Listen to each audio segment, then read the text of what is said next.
another warm welcome to the session, Creating an Inspiring Work Environment.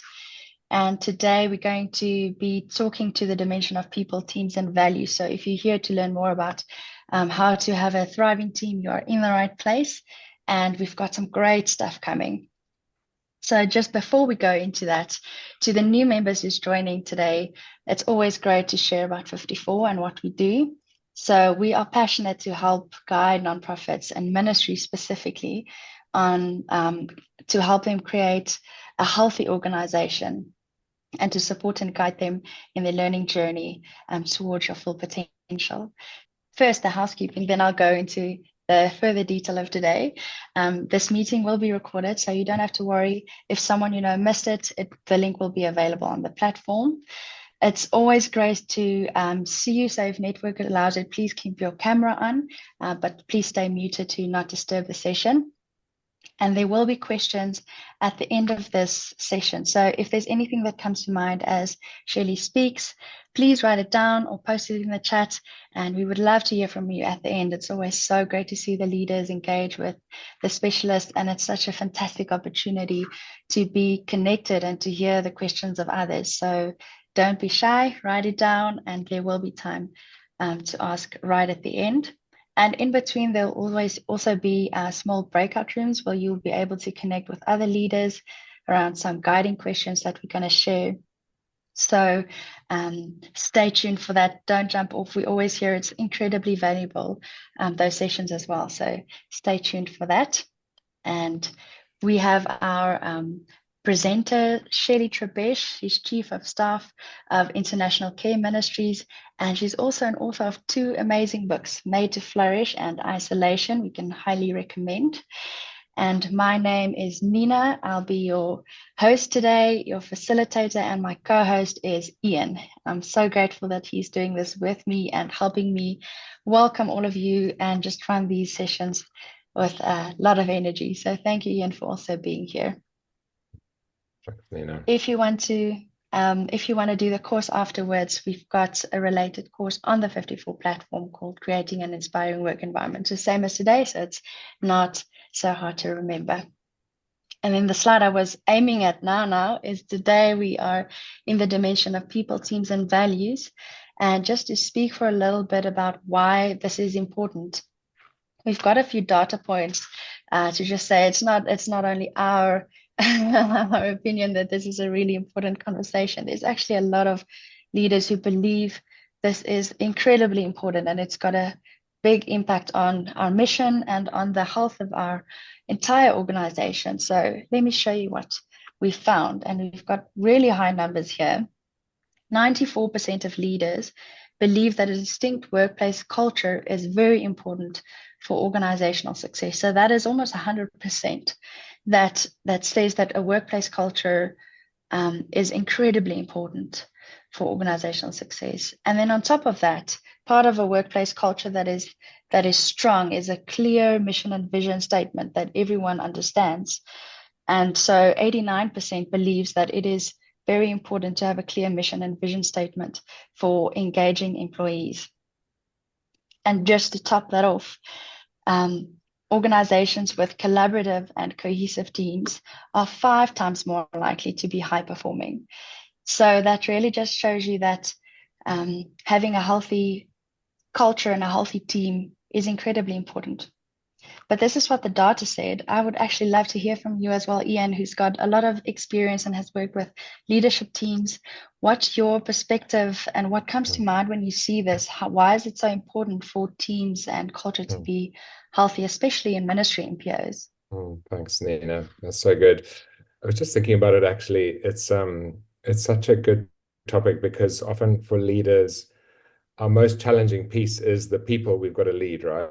And I hear that a lot from leaders, that we love the work we do, but if we could just not have the people issues, it would make our lives a lot simpler. And the reality is that our work gets done in teams, and we've got to create teams that thrive together. And so it's really important, and particularly in the ministry space where people are not there for the salary. And that really is, in most of the cases, we're not employing people on a salary that is comparable with what they would be getting in the professional space and in the for-profit space. And so I think there's something about this that's really important for us, that they come into a place where they're aligned with a mission and they're excited by our purpose, but also it's a workplace and a team that they feel a sense of belonging and connection to, and that creation of that is so important. So I'm really excited about this, and I'm excited about the time with Shelley. Just that book, Made to Flourish. I've read through it, and I actually would love to turn that whole book, if we could, into courses, because it is really a diamond mine for us as leaders. And I've just drawn so much from it. So I'm excited to unpack a little bit of Shelley's thinking with leaders today. And this team piece links across our mission and vision. It links into our strategy. We're not going to fulfill our strategy if we don't have teams that are thriving. And so where we struggle a lot with health is within our teams. And so when a lot of the unhealthiness within organizations comes from the team dynamics that we battle with. And if we can, as on this topic, really create teams that thrive and a healthy environment of engagement and trust and belonging and purpose and mission orientation, the energy that we can focus on becomes so different, it becomes exponentially different. So this is a exciting topic today, Nina. I agree. So let's engage a Shall little we? bit. Yes, Shall we jump into the AHA slides and get a few questions up there? If you let's do haven't that. yet done so, why don't you join ahaslides.com/54, and we'll use that QR code. And we're just going to get into this. The first question is just to get us thinking, what would you expect to see in an environment that is, or an aspiring work environment, or work environment that is inspiring? And I think there's a lot of great things there. I love that one we talked about a few of these before we started, but that one where colleagues who challenge and push one another. It's really good that we have that trust and we can actually move each other forward, right? We can actually challenge each other. We can have those hard conversations. I know in our team we've had a few of those, and it's not always easy to have the hard conversations. But when you trust each other's intent, you can really do that. So that's really fantastic. Let's move on to the next question, Nina. So there's been a lot of research and study done on this, and the question is, what percentage of employee performance is impacted by leadership and organizational culture? What do you think? Is it 26, 47, 62, or 83%? What percentage of our employee performance is impacted by leadership and organizational culture? Most of us going for the high end of this. Going straight for the winner. Yeah, It do you tells want me that to everyone show on the the? call, sorry, go for it, Ian. Yeah, go. It shows me No, so that keep going. those joining really believe in what we're talking about today. So that is very encouraging. Mm, No one doubts no, the that's good. importance of this conversation. No, exactly. Do you want to show the correct answer there, Nina? There we go. And yes, of course, it is. I mean, the reality is that almost, I think it's even higher than that. That performance is significantly impacted by leadership and organizational culture. I think, well, have we got one more question, Nina? We do. Fantastic. So think about your organization and the teams that you're building and working with. What percentage of work in your organization do you estimate is done in teams? Is it 0 to 25, 25 to 50, 50 to 75, or 75 to 100%? What percentage of the work that you do as an organization is done in teams? Wow. I mean, I would expect this to be most people to be in the 50+%, because generally, and that's not always going to be the case, but in most instances, we're getting teams together to implement projects and do work into communities we're serving or to fulfill our mission. And it's teams that get the work done. And so that thriving work environment for them to come home, to come into work and thrive is so important. But there's one other factor here that's really important that I hadn't mentioned, that I feel really passionate about, is the way we lead in our places of work shapes the way people go home to their families and their communities. And I think it's a really important piece as well, that the way we're not just reaching into the communities we're serving, we're actually serving the people within our teams, because most of the work they do is going to be in teams. So it's, most of you saying, hey, most of the 50% plus of the work we do is in teams day by day. It's a lot of time, a lot of energy. So very, really exciting to get some insights from Shelley today. So great. Thank you, Ian. And it just shows us the importance of having healthy teams, because then majority of us, that's where we get most of the work done. So without any further ado, I'm excited to introduce Shelley to you. And just to say, Shelley, in our engagements, I've so enjoyed just preparing for this with you. And what I love about engaging with you is that you've got this grounded optimism about you that I believe is rooted in your firm belief that God has called us to flourish, and that you are dedicating your life to figuring out how to do that in a world that doesn't really help you do that naturally, and finding a way to do that and training and teaching others to do that. So thank you for being here and for doing this for us. We really appreciate it. Over to you. Okay, super. Thanks. Well, good morning, good afternoon, good evening to all of you, wherever you are. It's so lovely to be with you for me this morning. And I've been enjoying thinking about this topic and thinking about what I would share with you all, and have really looked forward to that. So I'm just going to go ahead and share my screen, and we'll jump into some slides.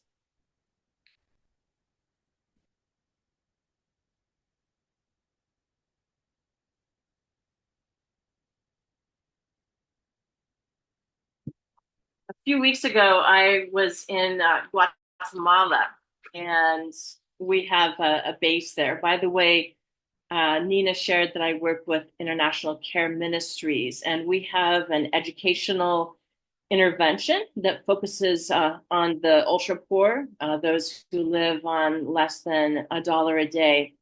And essentially, we focus our curriculum on health and hygiene, on livelihood development, and then on values that help people to progressively move out of poverty. So it's a really fun, exciting strategy. We call it Transform. And at this point, we've taken over 2 million people through the curriculum. And we do randomized control trials, so we know if it's effective or if it's not effective. And a couple of weeks ago, I was visiting our base in Guatemala. It's in the part of the country where the Quechua people are. And we, let's see. Yeah, sorry. I just was noticing that I don't have a timer. Yeah, okay.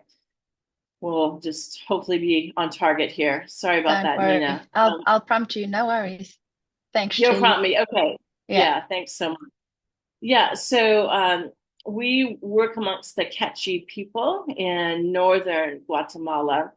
And I would say that our base leader, Omar Marquin, has inspired an inspiring environment.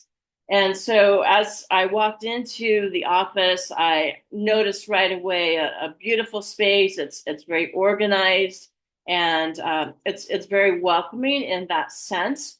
And when you walk in, all of the staff pause and with whatever they're doing, and they come and welcome and greet you. And that's what they did for me. Now, in Latin America, it's a hug and a kiss. I know it's different in other cultures, but it's such a warm and welcoming environment.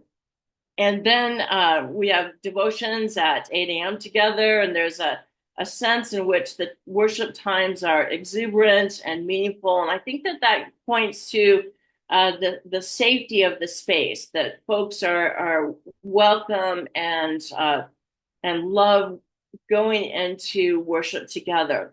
Now, after we finish worship, the teams get together to go out into communities. And so in Guatemala, we are in 15 communities per week. So we have 3 training teams, and each one of those training teams goes to a community every day of the week. And so it's a very demanding schedule. The communities are far-flung and all over. And our staff deliver the health and livelihood, and a pastor, which we partner with, delivers the values training. So you'll notice that as folks start to get the truck together.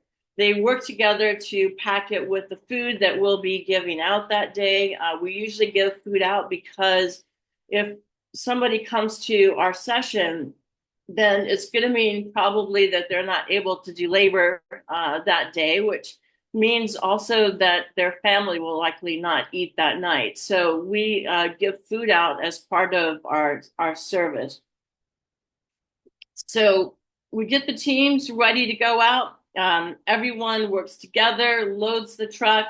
There's a sense of warmth and humor and having fun together, a little bit of teasing, maybe, but in a really good sense.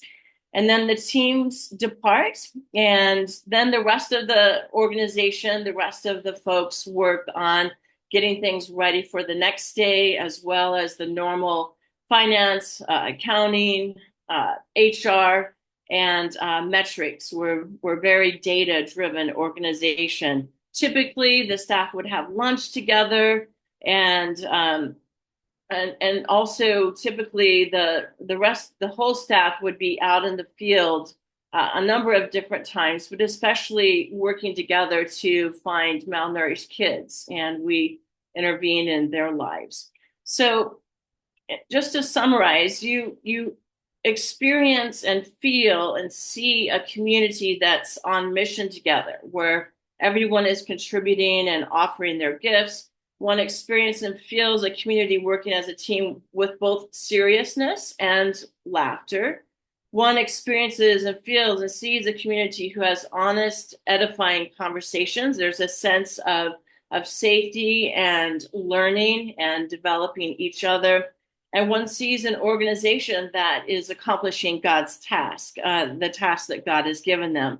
In 1 year, ICM Guatemala works in 45 communities with 1,665 participants in Transform, which are reaching around 8,300 family members. So they are on mission together, and they accomplish a lot.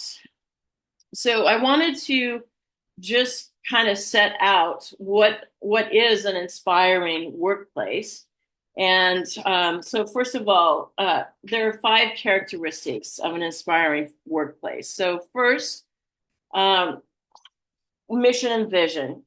There's every member of everyone in the organization knows the mission and vision, and they can explain it in their own words, and they can do that enthusiastically. You can tell that people are connected to those words. And each person knows how their role is connected to the mission and vision. They know how they contribute to the mission and vision, whether it's the leaders or the administrators or the accountants, or it's the field workers, janitors, and they know that their role makes a difference in what's happening in their organization. And so everybody participates and collaborates.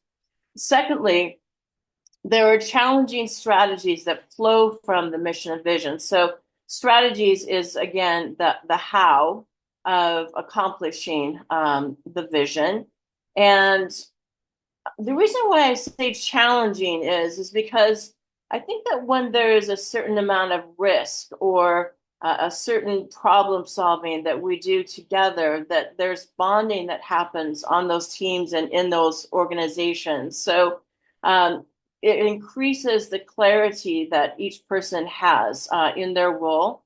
And we learn from our mistakes, and mistakes or failures are okay as long as we learn from them. So there's a sense of challenge in these environments.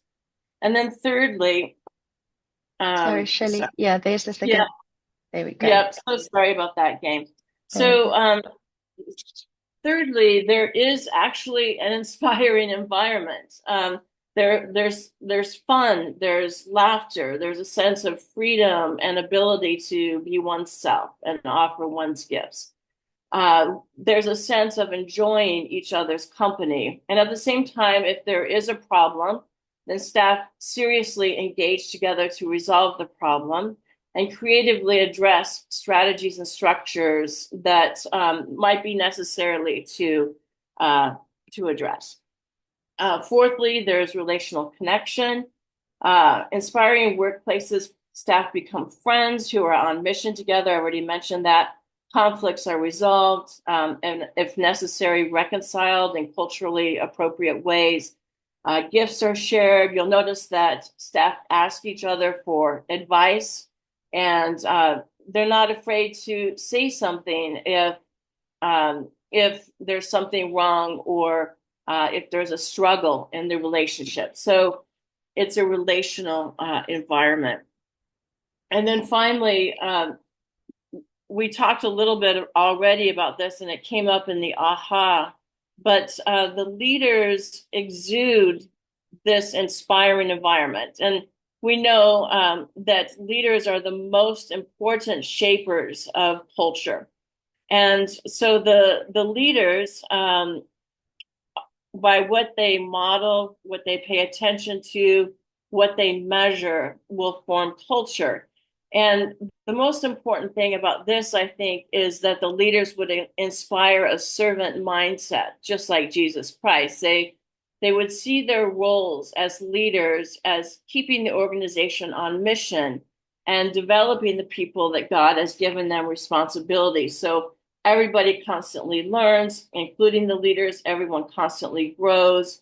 The leaders welcome the ideas that are present in the organization. There's a sense of interdependence and so on. So the leaders are the most key in shaping and forming an inspiring workplace. I guess we'll go to the breakout groups now. Excellent. Thank you, Shelley. You kept a good pace there. You don't need a Okay, timer. I better go get my phone now while we're doing breakout groups. So I don't want to. Thanks. Would you jump to the next slide? So we'll just read through the breakout room question. So we would love for you guys to engage with other leaders. We'll set you up in groups of 3. You can just take the first 3 minutes, maybe to introduce yourself, share a little bit more of your context, and then share with each other how do you see the 5 characteristics of an inspiring workplace in your organization. So as Shelley read through that, was there something that really stood out for you? And to share that with other leaders, and also to think, how would you like to make those characteristics stronger? So leaning into those things that's already really strong. And then you only need to share what you're comfortable with, and please make sure that everyone gets a turn to share. You can run that in the way that you like to when you're in the breakout sessions. Nina, before we open the breakout rooms, I'm going to put you on the spot again. Is thinking about the 54 team. Which of those characteristics in our team that Shelley's mentioned do you think we could actually improve on or be stronger in?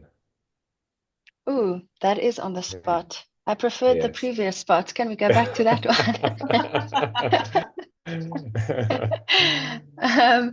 It's hard to say what we can. What we can improve on, because it feels like 5. Sorry. Keep going.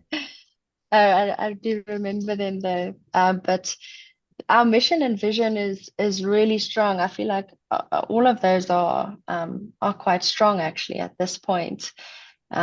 Being relational. Yeah, we've got a very servant leader, so grateful for that. Is there anything that comes to mind for you? Well, I think we could improve our strategic alignment. I think that's something as a young organization we're working on improving at the moment, actually, is how we align to strategy and how we set our goals setting towards strategy. So I thought it'd be just great to have a quick brainstorm on that for ourselves, as give others space to think before they go into the breakout. Yeah, I love that. Thank you, Ian. I hope you guys feel more ready and had some time to think as you go into the breakout room. So you'll see it pop up. You can just click on join, and we trust you'll have a really great time. Welcome back, everybody. I hope you had a wonderful time and lots to celebrate. And also, hopefully you're better than me at identifying the areas where you can improve. Why won't you post to us in the chat what you've spoken about, if there's anything that stood out for you or any highlights. one of the 5, we would love to hear from you. So pop it in the chat, and then I'm handing back over to Shelley to tell us now. We're very curious and on the edge of our seat. She's going to tell us about 8 steps to work towards a more inspiring environment. So it's going to get real practical now. Thank you, Shelley.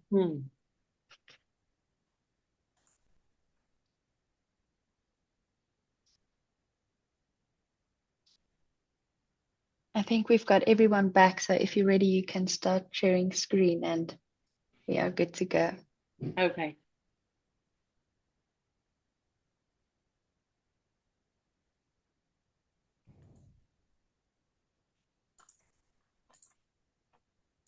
Okay, well, welcome back, everyone.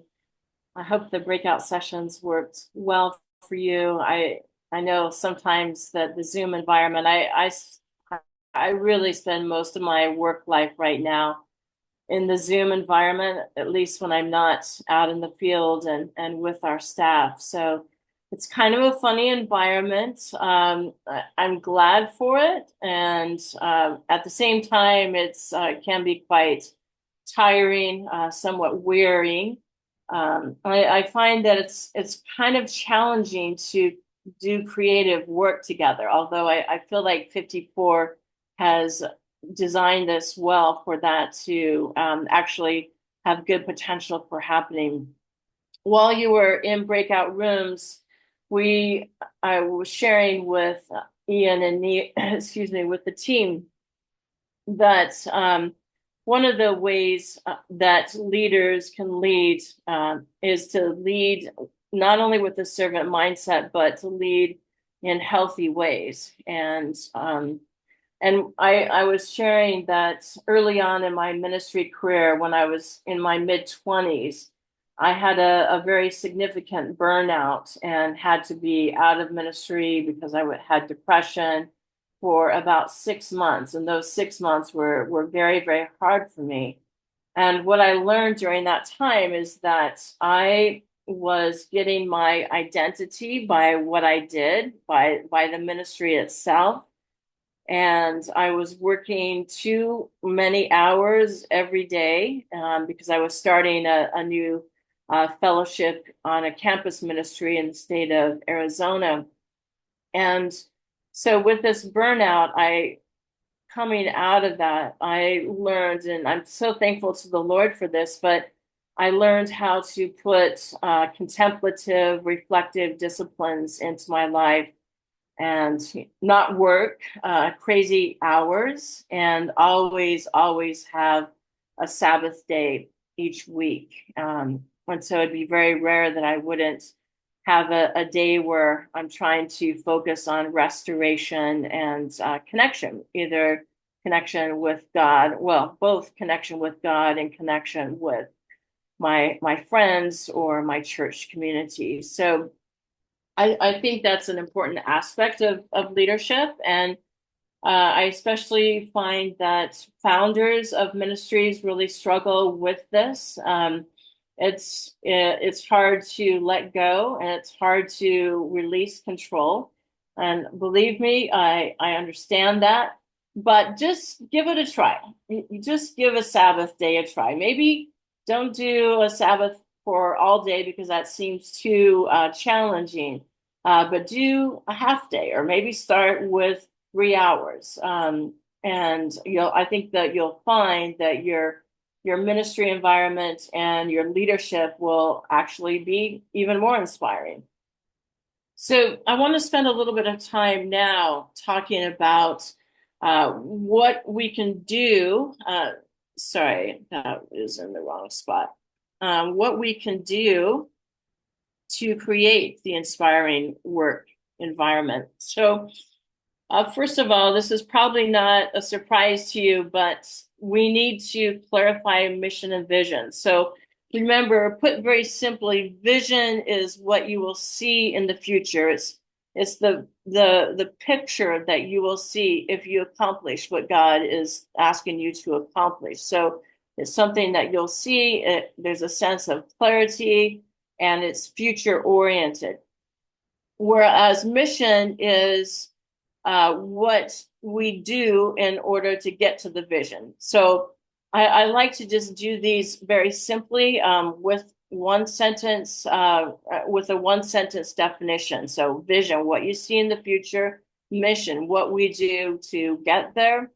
And remember that strategies are the how we do ministry, or how we do vision, how we do mission, and how we get to our vision.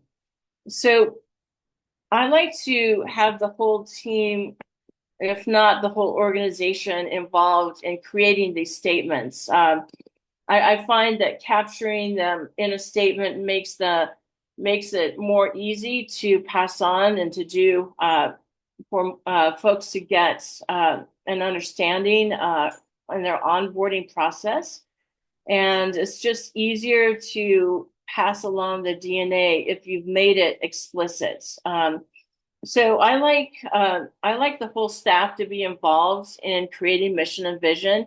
Now, I know that sometimes that's maybe just too much. The organization is just too big. So you could choose a staff task force that are going to be working on that together, and then getting feedback from those who are in the organization. Now, if your organization is new, I do recommend that as many as possible work on the mission vision together. It's just works out better if you can collaborate, and the buy-in is much stronger when you do it together. So the second thing I would say in these 8 steps is to assess your context. Assess the context of your organization and discover how your mission and vision connect with that context. So you might want to, basically do a SWOT analysis where you internally look at the strengths that you have in your organization, and you internally look at your weaknesses. But the context is more related to the opportunities and the threats that there might be. So it's good to be constantly evaluating that. And then remembering to, moving on to the third part, remembering to evaluate the strategy so that you know that the strategy is meeting the context and it's actually working toward mission and vision.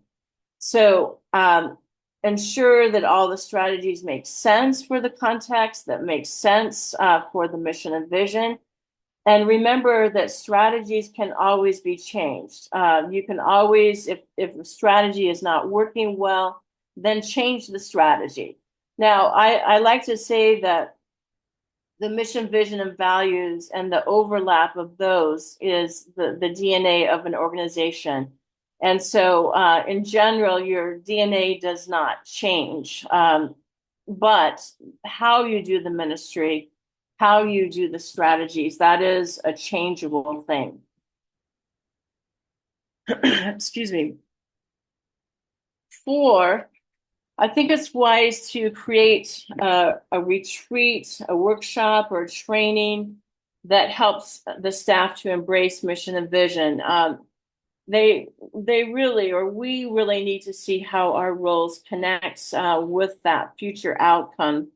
And we need to, during this time, help folks know if their role does contribute to the mission vision. Sometimes we add staff, and over time, it just doesn't make sense for the mission and vision. And I think that that's kind of a challenging thing when that happens. But I always feel like there's an encouragement for folks to realign and to work with their role, getting back into those key strategies again. And so I realize that can be kind of difficult or troubling, but probably what I found in my experience is that folks know that already. And if you can kind of go to the scary place of changing around roles and developing folks toward jobs that make sense for the mission vision. It just helps them as well. So number 5 is to craft a learning experience that helps the staff to understand their personalities. You could use Myers-Briggs. There's a lot of different things that you can use for folks to discover their personalities and how those personalities impact their operation as a team, what they contribute to the team as a result of how God made them. And along the lines here, you would want to help folks to discover their natural abilities. So natural abilities are the things that we do with little effort. It's easy for us to do things that match our natural abilities. And one of the ways that you can discover if you have a natural ability is just to test it from when you were younger. What was in your life as an ability during your younger years? So it might be something like relationship, or maybe it's something related to being able to see structures and to build structures. There's all sorts of possibilities with that, social, and or maybe even visionary. You can see how things should be better, and then be able to solve the problem for getting it better. So that's a little bit of ideas about natural abilities and acquired skills. And I know that we all have a lot of skills that we acquire, but here I'm talking about the skills that help accomplish the mission and vision. So perhaps it's learning how to lead Bible studies, or it's learning how to do active listening, or different things along those lines. So you've acquired these, you've learned them, and they greatly contribute to the accomplishment of strategy, mission, vision. And then finally, spiritual gifts. So those are those God-empowered abilities. And I just like to work with the 2 Corinthians 12 through 14 passages and Romans 12, and look at the spiritual gifts that are there.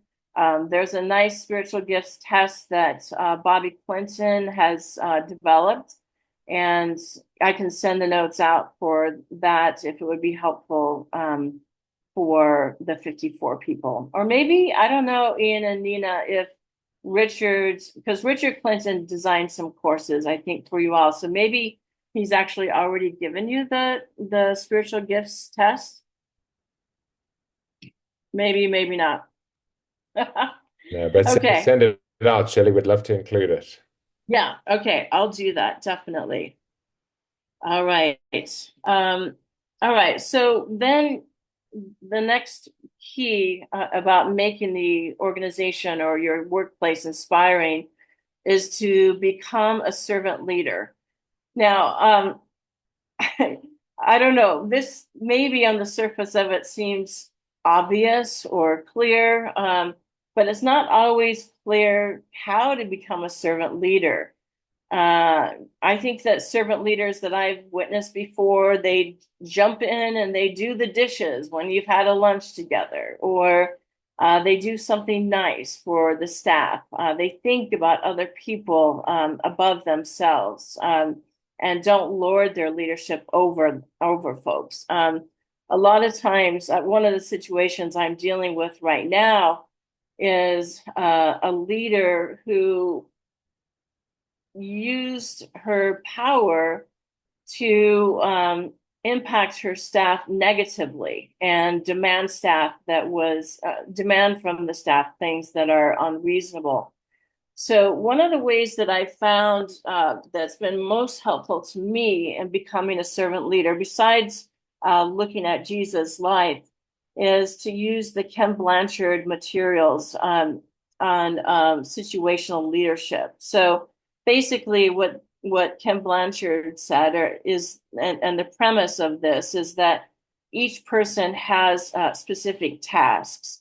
And for those tasks, they have different learning development levels.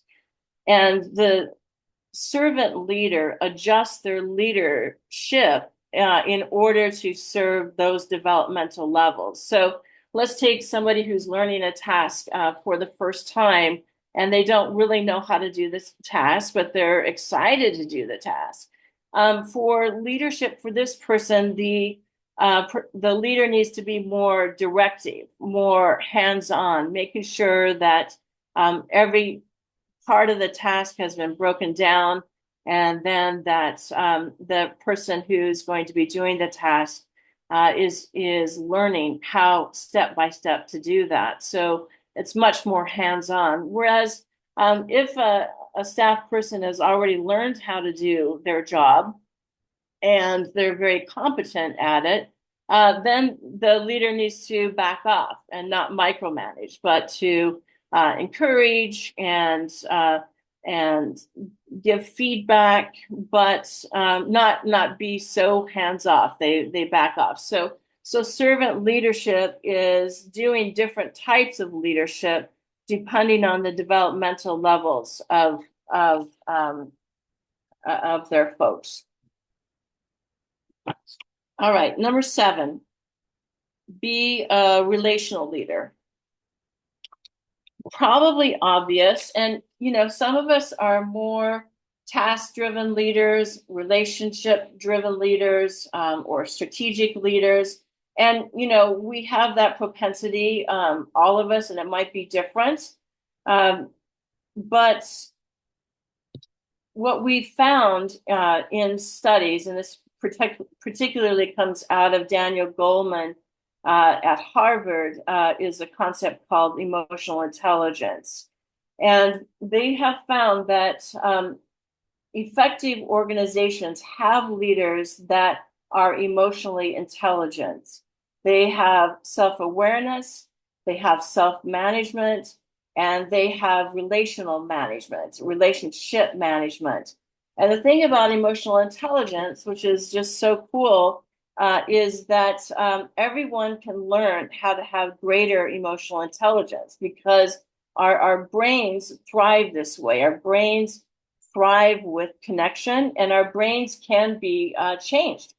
And no matter at what point in our lives we are, the brain can be changed. And so if you're not an emotionally intelligent leader, have a look at some of the materials around this and create some projects for you to actually become that. I was working with a leader one time, just doing some executive coaching, and so I was on kind of shadowed him for a little while, and I noticed that when he came into the office in the morning, that he went straight to his own office and closed the door.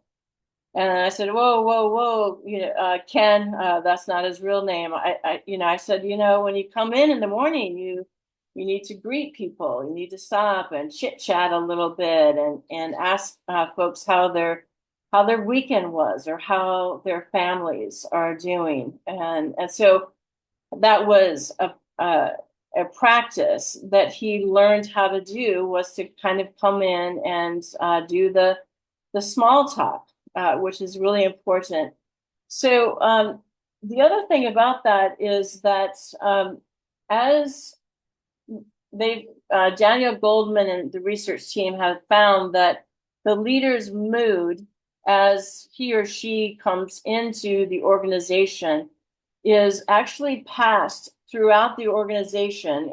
I'm talking on a physical location here, but it also can relate to offsite locations. But that mood is passed throughout the organization within 30 minutes. So it's just, and that leads to my next and last thing, step is to be serve as an intentional leader.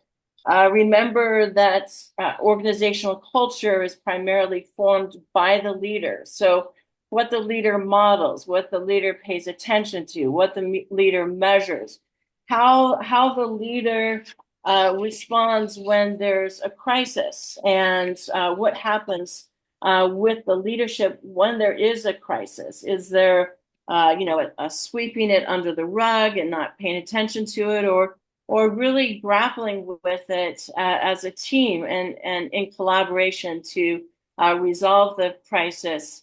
And you'll notice that there'll be a certain organizational culture that will flow out of that. So those are just some of my ideas for 8 steps for you to make your environment become an inspiring workplace. Great. So practical. Thank you very much, Shelley. That was a lot to take in, but so logical and makes a lot of sense. So I hope as you went through it to all the leaders that something stood out. So why won't you, as you go into this breakout room, share with the other leaders what resonated with you and that you could implement next? So getting your mind into action so that we don't just forget about these really helpful tools as we go into everything that shouts back home at the organization. So share what resonated with you, and then leave some time to pray together at the end. Pray for each other. Take 2 minutes to share and then pray, just for that encouragement and also for the Spirit to lead you in implementing after this. We really believe that He will. So have a good time, everyone. We'll see you on the other side. Welcome back, everybody. I hope you feel encouraged and that you got some time in to pray. I see a lot of smiles as you come back, so happy to see that. Dahlia, you're such a sunshine. I hope you enjoyed your breakout room. I saw you were there with Bates. Tough times. Yeah. Great, everyone. What I would love to hear from you. What are you going to do next as a result of what you've learned today? We're going to have a very quick commercial break, but before we go into that, this is what you spoke about just now. So please tell us, and I see there's already been some responses, out of these 8 steps, or even if something else comes to mind, whatever works for you, what is something that you're going to be implementing next as you go out of this webinar? So I see there's review with our team, what we measure and how we measure that. That is really good. It's so nice and practical, and what we measure shows what we prioritize and what is important to us. So that's a very good way to do a bit of a check, a sense check of our heart and our priorities, and see if that's aligned with our mission. And I also saw evaluate our organization strategies. That's really good, and make sure it aligns with our mission and vision. Yeah, I believe those are like the really important foundational places to start, and everything really builds on that and flows from that. And I also really like the point number 5 that spoke about doing those assessments, and was it point number 6, like the Myers-Briggs, and we've done Strength Finder as well, and Working Genius and Enneagram. And I almost want to say, without that, it would have been hard to make the most of our working together as much as we've been able to, and to really have language to understand why we pitch in the way that we do, and why we have certain preferences and natural abilities. It's been exceptionally helpful for us to be able to have really tough conversations, but also have a lot of fun and laughter in our team. So if you haven't done that, I would really, really recommend to jump onto that one as well. I believe those are some low-hanging fruits. I see discover team personalities, great. Just what I was talking about, and strengthen the relational connection and keeping people at the heart of everything. I love that. Really love that. And something we shouldn't be taking for granted. Protect and steward my Sabbath. That's so good. And also what Shelley shared about. So thank you for that reminder. She just said in the breakout time that we do believe in the 10 commandments, but that's probably the one we negotiate a little bit. So it's good to bring that back to the forefront. Well, keep on sharing. We're still loving to hear from you, and I'll post this on our WhatsApp group at the end if you guys would like to join. It's just inspiring to hear what others are working on. So we're very excited to share with you and to invite you to our upcoming Leader to Leader gathering. It's a follow-up conversation of today's conversation. So we've heard a lot of leaders say the breakout rooms are so short. We get why it's so short, but we love to connect with other leaders and want to be hearing more. So the good news is it doesn't have to stop today. In a week's time, after you've tried some of these 8 steps and try to implement and you get stuck, there'll be another conversation in a week's time where you can connect with other leaders and just tap into their experience, their challenges. Even if you just want to come to be heard, there's going to be leaders who get your context and who can just resonate with you and stand strong with you, pray with you. So you can scan the QR code. I believe there'll also be a link in the chat, and we'll also send it out tomorrow in the mailer that goes out. So there'll be plenty of opportunities to get access to joining. It's in a week's time, same place, new Zoom link, but same virtual space. So I would love to see you all there. And also other upcoming events in a month's time, we've got Pat McMillan on governance. It's going to be such a great conversation. And Corey Rich after that in October on unlocking brand visibility. So stay tuned for that. And there's so much that Shelley's also prepared in her course that she went into a deeper, more practical teaching today, which we're super grateful for. But there's so much more. If you want to go and learn more on the platform, you can just go to the course, Creating an Inspiring Work Environment, and equip yourself even further. So, right. Thank you, everyone. Now it is the very exciting time for questions and answers. I hope you've written some down. And if you have any, please post it in the chat. It looks like my screen paused. Oh, okay, great. I'm back. And just want to see if we have any questions in the chat. Not yet, but please unmute. Can I kick us off, Nina? Go for it. And Thank if you. others want to come off mute and ask questions as well, please do so. Shelley, thank you for your points. They were so insightful. And I think there are some, I love what you talked about, sort of vision, mission, strategy alignment, and then also about leadership and how important that is. And there's something about the rhythms that we build into our teams that you spoke about in that case study that I was really inspired by.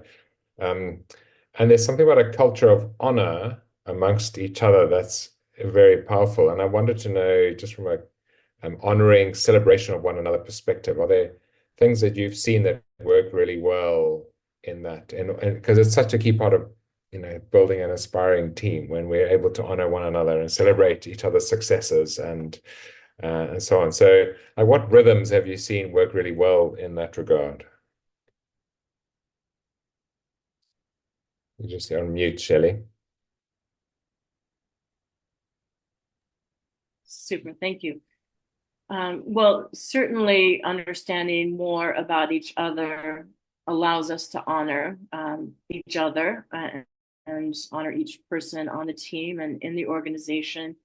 I suppose when we accomplish something, or when somebody accomplishes something in our team, that should be celebrated, whether it be a lunch or a party or something along those lines.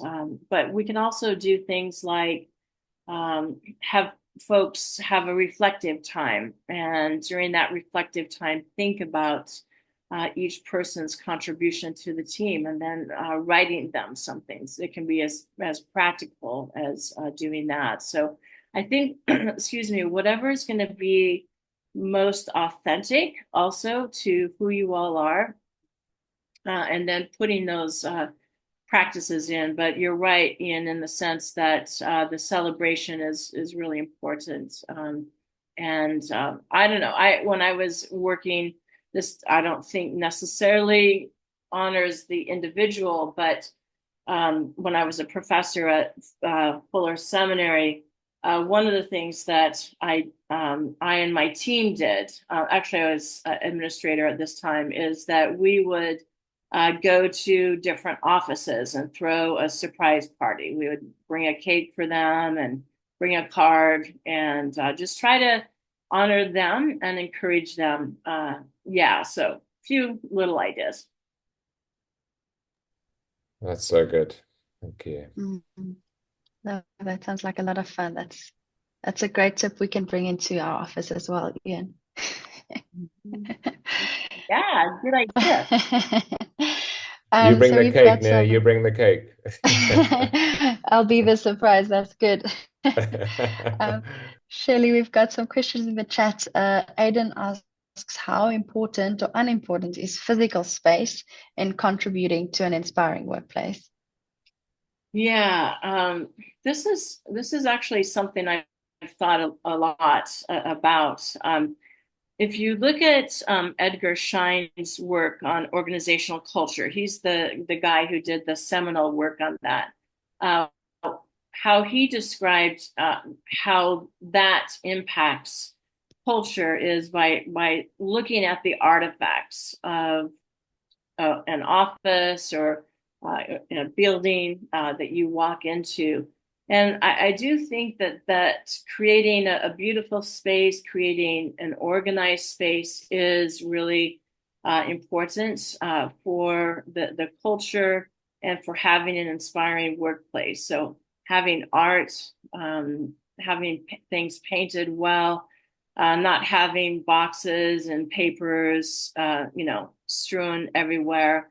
Because I think when it's disorganized, it subconsciously wears on people, and that can sort of thwart having the inspiring workplace. So, but now, and the next question relates to that.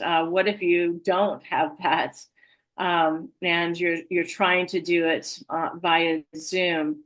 Now, I think you can still do team building things via Zoom. I do feel like it's harder.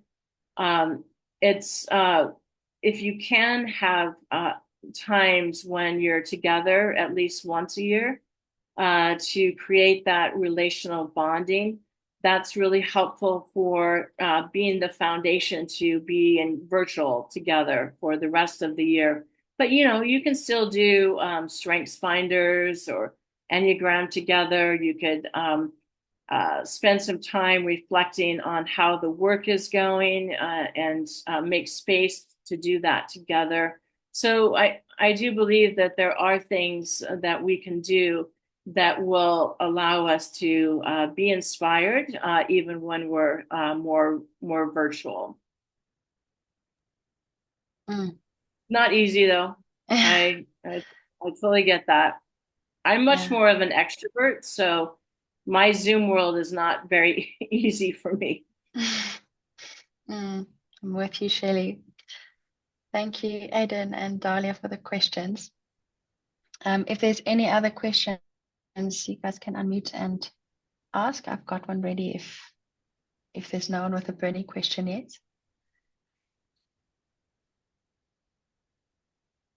I'm going to jump in here. So, Shelley, in conversations with leaders, I've often picked up that there's just spinning plates, if that's the right way to say it. And I guess when you're just trying to kill little fires, you don't really have a lot of capacity to be relational, and especially if it doesn't come naturally. Like if you're not naturally a very relational person, if you maybe more task driven or very focused and feel like you don't have, your cup is empty, what would you say to a leader like who feels like that? Yeah. It's a tough one, right? Because if you're a leader, then probably you're leading a lot of things. So you're on a board someplace, you're on you're a pastor of a church, and then you founded an organization. So leaders end up leading a lot of different things. And I think that one of the things that's important to do is have a plurality of leadership. So have a leadership team where every person is participating in ways that are actually leading the organization instead of just having one person doing that. And then really starting to be honest about why am I doing what I'm doing, and why am I busy every day, night and day, and every day, and beginning to put some rhythms of reflection and rhythms of contemplation where you actually pause to think about the work, and you pause to think about the organization, and reflect on what's happening. So maybe you can help your leadership team do that by saying, okay, once a month we're going to be silent for Friday morning, and you can work on your own reflection time during that time, and then we'll come back together and listen for what the Lord has been saying to us, and listen to what we should be doing about our organization. Is there anything that should be changing, or actually it's going really well? Just a few ideas. That's really good. Yeah, it's just listening to you speaking about not doing it alone. I'm imagining, if you come into the office and you just feel like your cup is empty, the fact that you can go to another leader and maybe just acknowledge that, and lean on each other's strengths, and maybe ask that the other leader to step in a little bit more, carry the relational part on your behalf, and also then take that moment to notice, okay, we're struggling a little bit. Maybe we need to invest some time into reflecting. Because although it feels like we never have time to reflect, it is such a multiplying thing to do. Yes. It impacts everything else that follows. So it's incredibly important and urgent, although it doesn't always feel like it. Yeah, true. And that's hard. It's hard to release control. Yeah, that's just a tough one. Yeah, no, 100%. So that's encouraging. And also, I just want to say to all of you guys, we'll be praying for you as well. I know it's really hard. It feels like you want to really hold on to that control, but I pray that the Spirit will lead you in those moments, that the Lord will remind you that He's in control and He's got it, and you can take some time to reflect and fill your cup. It's important as well. So thank you so much, everybody. This goes so fast. I can't believe 90 minutes has passed already. But we unfortunately have to close this. So before you go, we would really love to hear from you and get your feedback on how you've experienced the session. A poll will be popping up in a moment, and just make sure you scroll and see all 4 questions. We want to hear all of it from you. And 10 is that you will definitely recommend it, and a 1 is that you will definitely not. So just to make sure that makes sense. So we would really love to get your response. Thank you to those who do that. And lastly, let me just move on to the next slide. You've probably recognized this rhythm. We normally have a WhatsApp group running for a bit afterwards, so you can scan that QR code. If you want to join, I'll post the slides and some of the tips and the scans that was mentioned during this session, so that you'll have access to that. And we would also love to see you wherever you want to participate in what 54 is offering. We've got assessments, courses, the live learning like this, and the WhatsApp community to help guide you and strengthen your organization. So please continue to engage, and always email me if you have any questions or just want to say hi. I love hearing from all of you.